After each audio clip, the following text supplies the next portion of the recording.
তাহলে প্রথম দিন যে বলছিল যে আমরা কোনো প্লট নিব না, ট্যাক্স ফ্রি গাড়ি নিব না, তখন তো সবাই রাজি হয়েছিল। হ্যাঁ, তখন রাজি হয়েছিল হুজুগে, এবং আমি নিশ্চিত সবাই হৃদয় ভেঙে চুরচুর হয়ে গেছে যে এই একটা সুযোগ আমাদের এই ভদ্রলোক সবার সামনে বলে আমাকে মিস করাই দিল। আমি জানি না পরে এটা কী হবে। এখন আমার ধারণা হচ্ছে যে উনি ওনার মন্ত্রীদেরকে, উনি ওনার দলের নেতাদেরকে মোটেই প্রভাবিত করতে পারেন নাই, এবং ওনার জন্য আমার মায়া হয় আসলে যে উনি নিজে না আবার ওদের দ্বারা প্রভাবিত হয়ে যায়। কোন দিন যেন উনি আবার বলে, যা বলছিলাম ভুল করে বলছিলাম ভাই, আমি গাড়ি নিব, সবচেয়ে দামি গাড়িটা, তেল আমার একটু বাড়াই দিও, বলা যায় না, বলতেও পারে। আর 16টা বিল আকারে উত্থাপন করা হবে না, পরে যাচাই বাছাই করা হবে। আর 4টাকে একদম বাতিল করে দেওয়া হয়েছে, এই 4টা রহিত করা হলো। এইখানে হিউম্যান রাইটস সাপোর্ট সোসাইটি ওনারা যে 4টা কথা বলেছেন, এর মধ্যে প্রথম যে দুটো, যে বিচারক নিয়োগের স্বচ্ছতা এবং জবাবদিহি, এবং আরেকটা হলো আপনার ওই যে বিচার বিভাগের প্রশাসনিক স্বাধীনতা, এই দুটো কিন্তু ওই 4টার মধ্যে দুইটা, যে দুটাকে রহিত করা হয়েছে। 14 জনের একটা কমিটি করা হয়েছিল, বাছাই কমিটি। এই বাছাই কমিটি এগুলিকে রহিত করেছে। কারা রহিত করেছে? বাছাই কমিটিতে কারা আপত্তি করছিল? বাছাই কমিটিতে 3 জন জামাতে ইসলামের সদস্য ছিলেন, এবং জামাতে ইসলামের সদস্যরাই কিন্তু এই দুইটার ব্যাপারে আপত্তি করেছেন। ওনারা যখন এটা জুলাই সনদে অন্তর্ভুক্ত হয়, তখন ওনারা বলেছিলেন, আগে জুলাই সনদে বলেছিলেন, এবং এখানেও এসে তারা কিন্তু আপত্তি করেছেন যে না, এটা রহিত করতে হবে। ওনাদের দাবির প্রেক্ষিতে কিন্তু এই দুটাকে রহিত করা হয়েছে। আর গুম প্রতিরোধ এবং মানবাধিকার কমিশন যেটা আছে, এই দুটো আছে ওই যে 16টির একটা, 16টির মধ্যে এই দুটো নিয়ে এতক্ষণ অনেকক্ষণ আলাপ সালাপ হলো, ওনারাও করলেন, এবং আরও আলাপ হয়তো ওইটা নিয়ে বেশি হবে, গুম টুম নিয়ে। এগুলি কী করা হবে? এগুলো এখনই বিল আকারে উপস্থাপন করা হবে না, পরবর্তীতে কখনো করা হবে, পরবর্তীতে আলাপ আলোচনা করা হয়তো ঠিকঠাক করে করবে। এই হলো মোটামুটি ওনাদের প্ল্যানিং। কারণ আমার কথা হলো কি, রহিত করলেই যে খারাপ হয়ে গেলো আমি কিন্তু তা মনে করি না। হয়তো চেঞ্জ করে অন্য কিছু করবে, আবার যেটা সংশোধন করবে সেটাও হতে পারে। যেগুলো হুবহু পাস করছে সেগুলো নিয়েও আমার আপত্তি থাকতে পারে, যে ওগুলি কি ঠিক ছিল। আমি যদি সবগুলি হুবহু পাস চাই, তাহলে আমাকে মেনে নিতে হবে যে অন্তর্বর্তীকালীন সরকার যা করেছে সব ঠিকঠাক করেছে। আমি তো সেটা মনে করি না। কাজে যে কারণে আমি যেটা মনে করি একজন সাধারণ মানুষ হিসাবে, যে আপনারা কেন এগুলিকে রহিত করলেন, এই ব্যাখ্যাটা একটু আমাদেরকে দেন। ভাই, আমরা তো সাধারণ মানুষ, বললো না আমরা কীট পতঙ্গের মতো, আমরা তো কীট পতঙ্গ, কিন্তু এই কীট পতঙ্গের কাছে তো ভোট চান আবার আপনারা। আমরা কীট পতঙ্গ, কিন্তু এদের কাছে আবার আপনারা এসে ভোটটা চান। ভাই, ভোটটা আমার দিয়েন।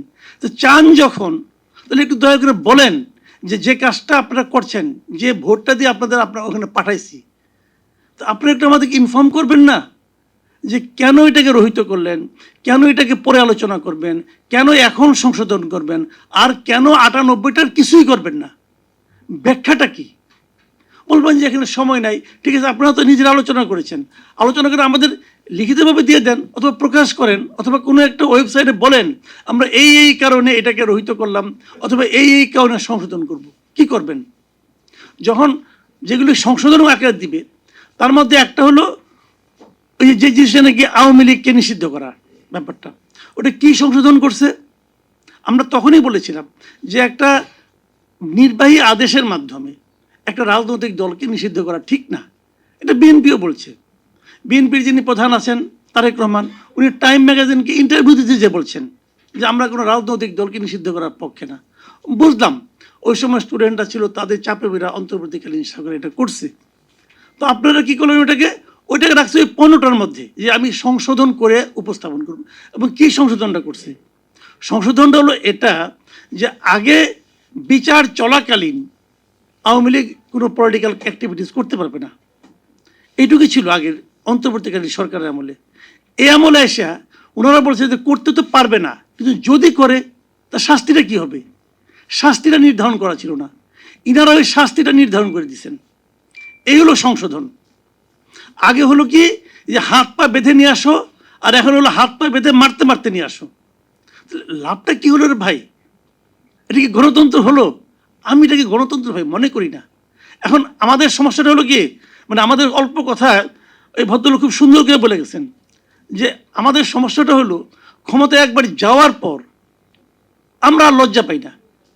আমরা কি কথা বলেছিলাম সেটা ভুলে যাই। ভুলতে আমাদের এক মুহূর্ত সময় লাগে না।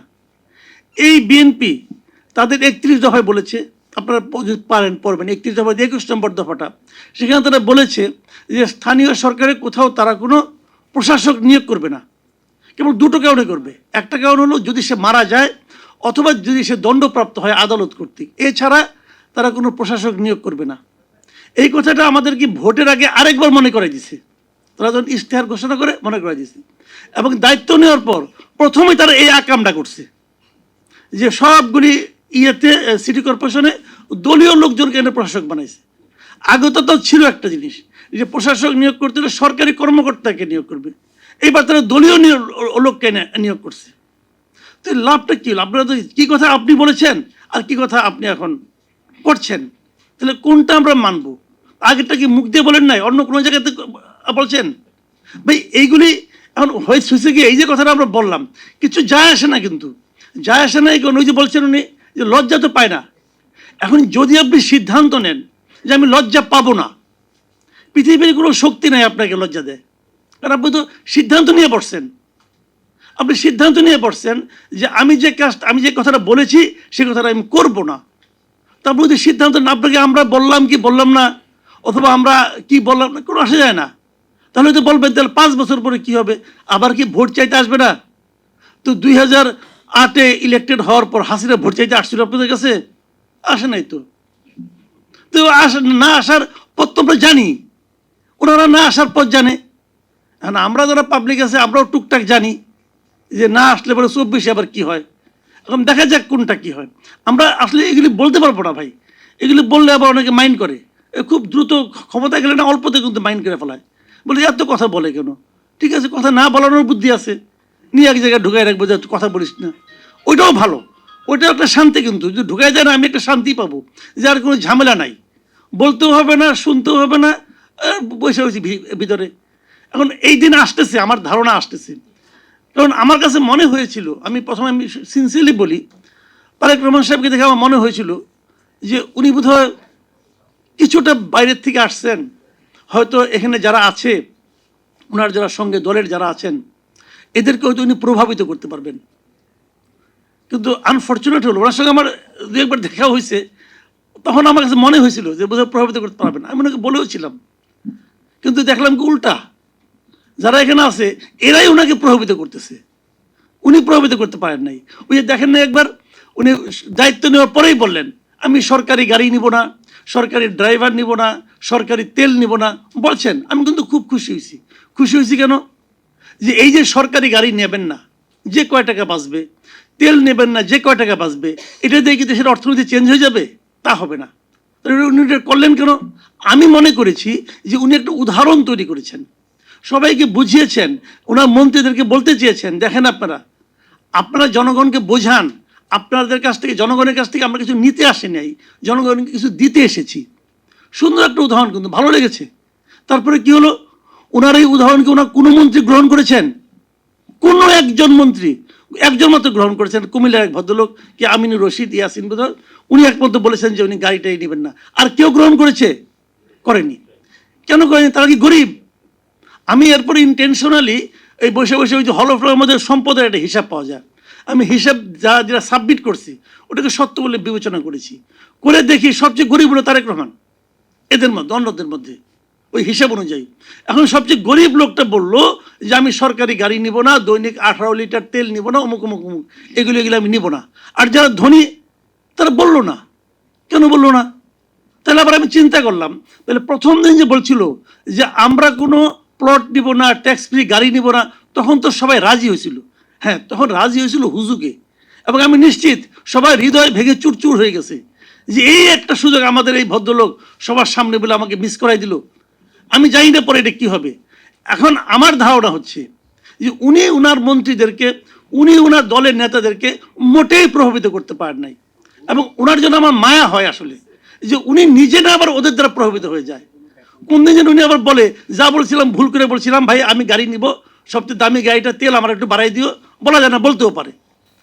এই যদি হয় নমুনা, তাহলে ভাই আমি হতাশ এই কারণে ওনার যারা সাঙ্গমাঙ্গ আছেন, ওনার সঙ্গে যারা আছেন ওনাদের কিন্তু আমরা দেখছি রে ভাই এই দেশে, ওনাদের আন্দোলনও দেখছি, ওনাদের শাসনও দেখছি। এই আন্দোলন, ওনাদের আন্দোলন করার যে পদ্ধতি এবং ওনাদের শাসন করার যে পদ্ধতি, এই কোনোটাই আমাদেরকে ভাই আশান্বিত করে না। আমরা আশা করেছিলাম একটা নতুন শাসন দেখব, নতুন কিছু দেখব, সে আশা ধীরে ধীরে ফিকে হয়ে যাচ্ছে। কেউ কেউ বলেন ভাই হানিমুন পিরিয়ড যাইতে দিবেন না, এখনই শুরু করলেন। শুরুটা এখন করছি এই কারণে, আপনি যখন একটা ঘরের মধ্যে আগুন ধরাই দেন না, শুরুতে কিন্তু নেভানো যায়, শুরুতেই নেভাতে হয়, পরে আর নেভানো যায় না। যদি কেউ থাকেন এই সরকারের মধ্যে, সরকারের বাইরে, যাদের নেভানোর ইচ্ছা আছে, তারা দয়া করে এখনই নেভান, পরে আর পারবেন না, পরে এই আগুনে আপনিও জ্বলে যাবেন। সবাইকে ধন্যবাদ।